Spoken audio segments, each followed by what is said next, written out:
Уважаеми съграждани и жители на община Тутракан, скъпи гости, днес празнуваме 6 май, ден, в който палим свещ, почитайки свети великомъченик Георги Победоносец.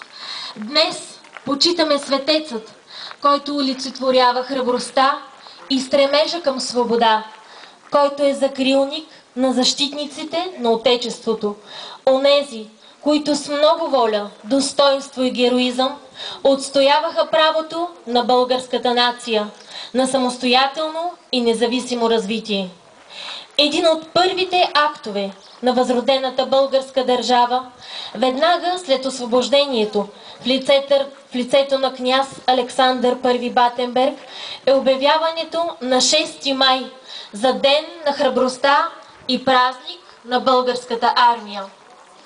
В ден като днешния коленичим, за да почетем паметта на стотиците хиляди наши сънародници, жертвали живота си за свободата, независимостта, обединението и просперитета на България.